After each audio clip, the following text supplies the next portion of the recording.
Hello, everybody. Welcome to week 7. Hope everybody's doing well. We're about halfway through the semester now, so we're getting there, right? We're getting close to spring break, a couple of weeks. Couple of announcements first. Quiz 2 is going to be available this week. I will open it up on Friday morning at 7 a.m., and then you'll have from Friday morning at 7 a.m. until midnight on Saturday to complete the quiz. The quiz will be open book. It'll be a combination of multiple choice and true-false questions, and it will cover all the material that we've discussed thus far. The quizzes always go back into the last quiz, and quiz 1 was just on the syllabus, right? So it wasn't any of the material that we've talked about. Second announcement, I've had some people ask me about participation grades. Typically what I do is I post sort of a midterm participation grade just so you guys can see where you are. But if you want a sense of what kind of participation grade that you have right now, it's pretty easy. The question is, did you respond within 24 hours to the post? If you didn't, I would take points off. Did you respond to a classmate by Sunday? If you didn't, I would take points off. And did you respond in a way that demonstrated that you had read the material? All right. So if you do all of those things, then you get a perfect score. If not, if I see that you turned it in a couple of days late, then maybe I take a couple points off, right? Something like that. So that's kind of the way that works. But I'm going to try to get it up over the next couple of weeks. So if not this week, next week I'll try to have the participation grades up. Okay, so last week, right? We were looking at how do you actually win an election, right? What are some of the strategies that you can put into place? And that was what I asked you guys to discuss this past week in the discussion boards. Was after reading Brooks and Schutzen's articles, what kind of campaign strategy would you design for yourself?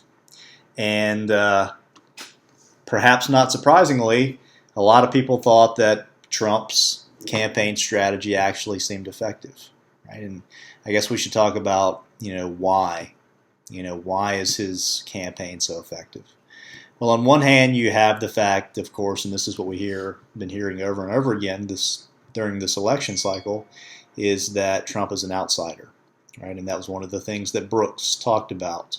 If you want to be president, it's probably not good if you're part of the establishment, right? So he mentioned no senator had ever been elected. Of course, right after he wrote that article, Barack Obama, who was a senator, was elected. But there's been this long, history of the insiders not getting elected to the presidency. And why is that? Well, it's because people don't like politicians, right? Right. I mean, that's the idea. It's not just politicians now. This has always been the case. People have a negative perception of politicians, but of course, there's nobody that's running for the office of President of the United States who's not a politician. And I would even make the argument that perhaps the most shrewd politician, the most political person in this entire campaign is Donald Trump. Right? And why do I say that? Well, what is the goal of a politician? The goal of a politician is to gain power, so that they can actually be the ones making the decisions. So rather than running on a platform of, these are the issues that I really want to take on, or I want to wed myself to these particular set of values, the shrewd politician will choose whatever issues they think will get them elected, right? So, we hear a lot, Trump is not a Republican, and is going back to the definition of a Republican over the past 20, 30, 40 years, and there's a lot of things that Trump does depart from the Republican Party on. But Trump is not wedded to any particular party ideology. Trump is only wedded to what he thinks will get him elected. Right? And that's what makes him such an effective politician, and why he's been able to run such an effective campaign thus far. So you've got this thing about not being an insider, right, being an outsider. And a lot of people were frustrated. I could tell in the discussion, a lot of people were frustrated by sort of the partisan bickering between the Republicans and the Democrats, and why do we have this two-party system that seems to sort of add to this sense of gridlock? And One student even quoted George Washington's farewell speech when he left the presidency, and he was not a fan of political parties, and perhaps he predicted where we are right now. That's one way. That's one way to look at this question of parties and being partisan. Another way, I think, another important way to think about political parties is imagine what it would be like to govern if there were no political parties and everybody, or small groups, all represented their own interests. Right, so rather than having a Republican Party that's platform is largely based around free market economics, protection of the Second Amendment, perhaps a strict interpretation of the Constitution, pro-life issues, right? All these different issues that make up the Republican platform. Imagine if all those were different political parties, right? So you have one political party that's free market, one political party that's strict interpretation of the Constitution, one political party that's pro-military, right, making our military as strong as it can possibly be. And then on the left, the Democratic Party, you have social welfare programs like let's say affirmative action. They're pro-choice versus pro-life. They're for more gun control versus gun rights.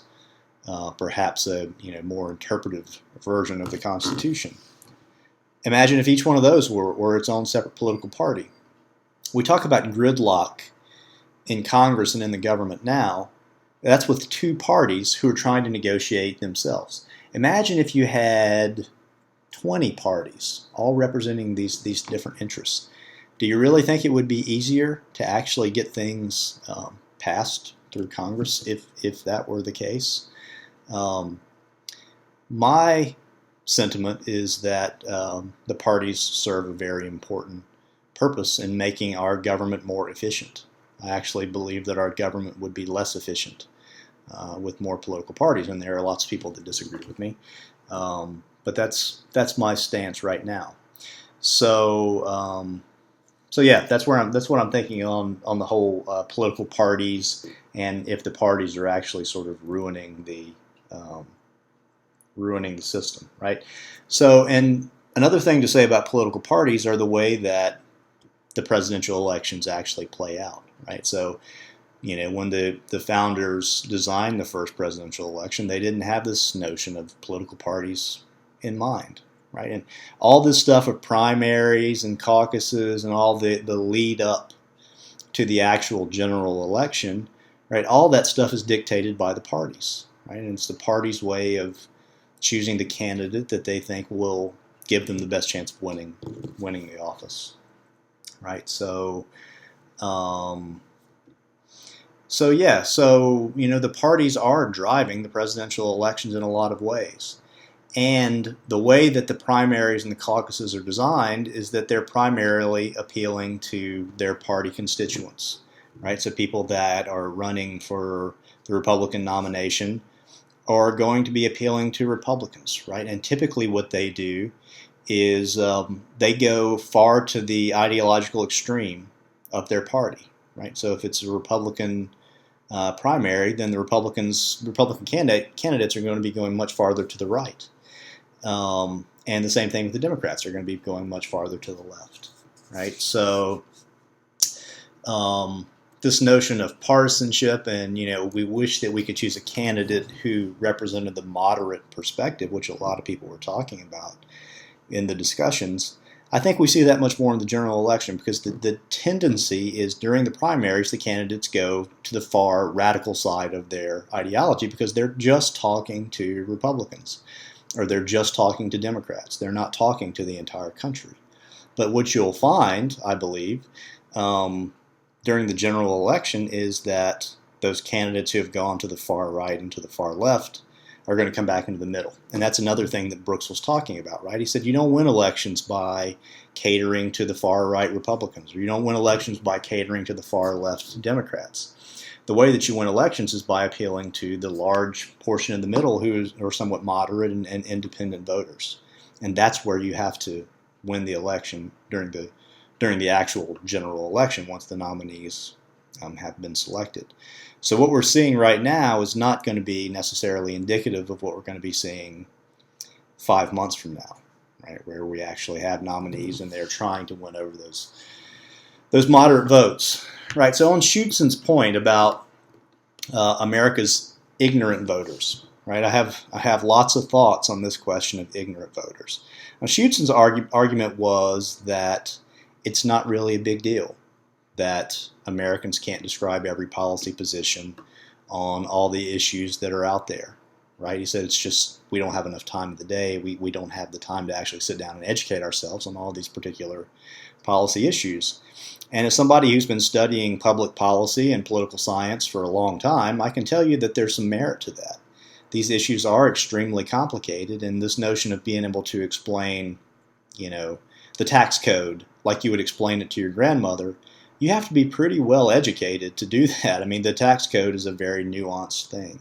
Climate change, and military action, all these things are extremely complex, right, and extremely difficult to understand.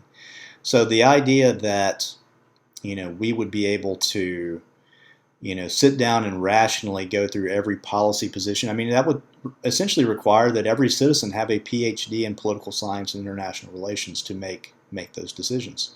So in one sense, I agree with Schutzen on that. On the other sense, I tend to think that this generation right now, with social media, with TV 24-hour talk radio shows and TV shows, I've never seen anybody pay this much attention to a political campaign and to the issues. So I feel like people are actually becoming more educated, right? If you see the prevalence of information everywhere. People are very engaged in this presidential election. The one thing I think you could say is that I haven't ran across too many apathetic people regarding the presidential election. Everybody seems to have a stake in it, right? So, and I think that's a good thing. I think being engaged in the citizenship is a good thing, right? So yes, I agree with Schutzen that I think it would be very difficult to be extremely well. Now, that doesn't mean that there shouldn't be a basic level, right? I mean, people should have an understanding that the Electoral College exists and that there's technically not a popular election of the president, and people should do their best to educate themselves on world affairs and what's going on in Iran, what's going on in South America with the Zika virus, what's going on with Apple and the FBI. But I think people are doing that, right? I mean, maybe I'm kidding myself, but I see people doing that at a much greater degree. So I think that's encouraging. And Schutzen was also saying that, people are making their decisions based on character. Let's say he says, rather than thinking about it rationally, they have these mental shortcuts that they form. So rather than actually watching, all the debates and reading all the websites and all the policy positions, people are making their decisions based on watching one or two debates. And they see Ted Cruz answers a question that they really, that they really agree with what Ted Cruz is saying, and they sort of feel like they can trust him, right? Because trust is a major component of how we choose who we're going to vote for, especially for the president. People make their decisions then. Now, do I think that's the best way to do it? No, I don't. But do I think that that's the way a lot of people do it? Yeah, I do. So yeah, and it goes back to, there are these, if you guys have ever studied rhetoric or trying persuasive speech making, right? There's this thing called the rhetorical triangle. And there are three components to the rhetorical triangle. There's ethos, pathos, and logos. Kind of sounds like the Three Musketeers, but it's not. So ethos is all about character, right? How qualified is this person for the job? What sorts of experiences have they had in the past? Credibility would be another way to think about ethos, right? So, and that's what a lot of people judge, the president on, right? Logos means mind. So that would be actually sitting down and rationally thinking about all the different policy positions. And the final one is pathos, which is passion. You're very passionate about, about these issues, right? So, Bernie Sanders, very passionate about Wall Street and, getting big money out of politics, right? He's got the passion, no doubt about it. But some people have been calling his plans, his logos, into question recently. How's he actually going to get it done? So whether people actually realize it or not, those are the kinds of things that they're using to make their decisions of who they're actually going to vote for president. Is this somebody that is credible, somebody I think is qualified to do the job? Is this somebody who's displaying a lot of passion about their issues, right? And then finally, are they giving consideration to whether it can be done? And perhaps what we're seeing, at least what Schuetzen would be arguing, is that people are making their decision more on ethos and pathos than they are on logos. But I think once the general election gets closer and things sort of narrow down, then people will, hopefully start taking that into the logos and the rationality of the policy positions into place, right? So yeah, I think that's really important. Another thing that people were saying were they thought that the candidates had a responsibility to educate the public on these issues. Right? I think that's great. I guess the question is, how do they do it? Right? One thing that we've seen recently, which I think are kind of cool, and I had heard somebody suggest this to me recently, that they have these town hall meetings with the presidential candidates, and then they have the debates. And this person was saying, rather than having the debates and then the town halls, maybe you have the town halls first, right? And the town halls could perhaps serve as a time to educate the voters on these particular issues. But I think, overall, I think this election, hopefully it doesn't descend into chaos, but it's taking us in a very positive way thus far, because people are having actual debates about the issues. People are having debates about the tax code. People are having debates about illegal immigration. People are having debates about the role of the federal government. And, that's the sign of a flourishing, I hate to use this word because I know people were somewhat offended by the use of democracy versus a republic, but that's the sign. That debate, that healthy debate, is a sign of a flourishing popular government, right? A government that's governed by the people, whether you want to call it a republic or a democracy, right? So I think those things are all positive. And I have faith that the American people are going to be smart enough through all this debate to make the right decision come November. But call me an eternal optimist. Okay, so that's all for this week. Don't forget to take the quiz. It'll be open on Friday morning.